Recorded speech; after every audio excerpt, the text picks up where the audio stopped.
Assalamualaikum warahmatullahi wabarakatuh. Anak-anakku sekalian, hari ini kita akan membahas materi tentang derivat epidermis. Pada minggu yang lalu, kita sudah mempelajari apa itu jaringan epidermis dan bagaimana pula fungsinya. Hari ini kita akan melanjutkan pelajaran derivat epidermis. Pengertian dari derivat. Derivat adalah perubahan struktur epidermis di mana fungsinya juga ikut berubah.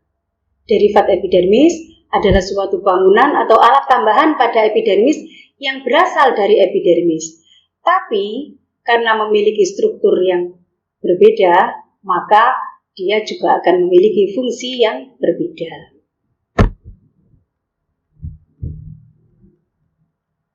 Macam-macam derivat epidermis. Ada beberapa macam derivat dari epidermis, antara lain stomata, trichomata, filamen, sel silika dan sel gabus, sel kipas, dan litokis.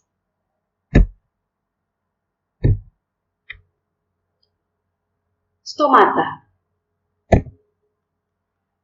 Stomata adalah celah atau mulut kecil pada daun tumbuhan. Stomata pada umumnya ada pada permukaan bagian bawah daun. Tetapi untuk beberapa tumbuhan air seperti teratai, stomata justru ada pada permukaan atas.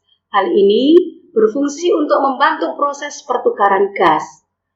Fungsi utama stomata sebagai jalan masuknya CO2 dari udara pada proses fotosintesis. Yang kedua sebagai jalan penguapan atau transpirasi dan sebagai jalan pernapasan pada saat tumbuhan melakukan proses respirasi.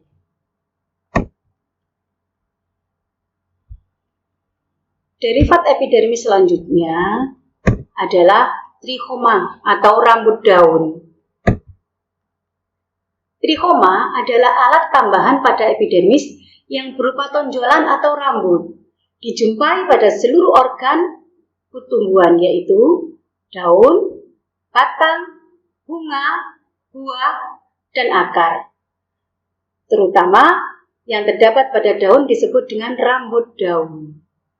Fungsi dari trichoma yang terdapat pada akar berfungsi untuk memperluas bidang penyerapan air dan unsur hara. Yang terdapat pada daun berfungsi untuk mengurangi besarnya penguapan, mengurangi gangguan hewan atau manusia, dan untuk meneruskan rangsang karena trichoma kaya akan plasma. Pada bunga, nektaria mengeluarkan madu untuk menarik serangga membantu proses penyerbukan. Sementara pada biji, trichoma berfungsi untuk memperingan biji sehingga mudah diterbangkan oleh angin, membantu proses penyebaran, mencegah gangguan serangga yang akan merusak biji, menyerap air pada biji, supaya lekas berkecambah dan tumbuh. Pada batang, fungsi trichoma untuk mengurangi penguapan dan untuk memanjat, terutama pada tumbuhan kaktus dan rotan.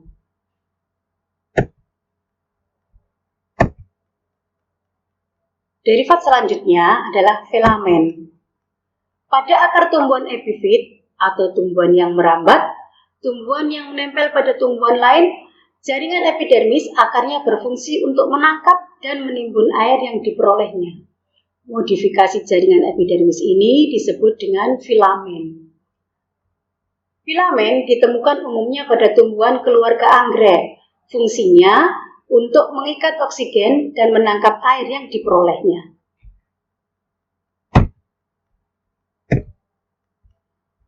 Derivat selanjutnya adalah sel silika dan sel gabus. Sel silika dan sel gabus ini terdapat di antara sel-sel epidermis. Yang memanjang disebut sel panjang dan yang pendek dinamakan dengan sel pendek. Sel pendek terdiri atas dua tipe yaitu sel silika dan sel gabus. Kedua macam sel ini sering dibentuk dalam pasangan di sepanjang daun. Sel silika mengandung badan-badan silika yang berbentuk bulatan, elips, halter atau plana. Ada yang memiliki dinding sel yang disisipi oleh suberin. Fungsi sel gabus dan sel silika yaitu memperkuat batang, kulit batang menjadi keras dan untuk melindungi jaringan lain agar tidak kehilangan banyak air. Mengingat sel-sel gabus bersifat kedap air.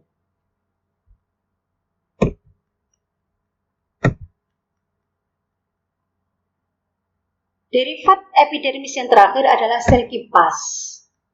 Sel kipas terdapat di epidermis bagian atas dengan tipe daun isobilateral. Dijumpai pada suku Gramineae dan anggota Monocotyledone yang lain, kecuali pada Helobi, berupa sel-sel berdinding tipis dengan vakuola yang besar. Ukuran sel lebih besar dibandingkan dengan sel-sel epidermis.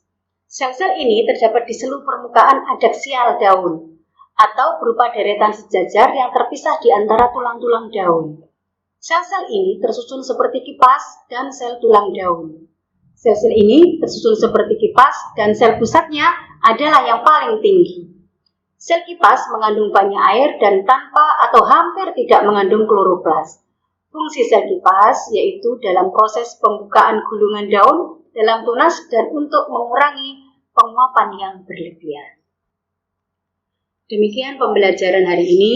Mudah-mudahan kalian bisa menambah wawasan dengan materi ini. Sekian, terima kasih. Assalamualaikum warahmatullahi wabarakatuh.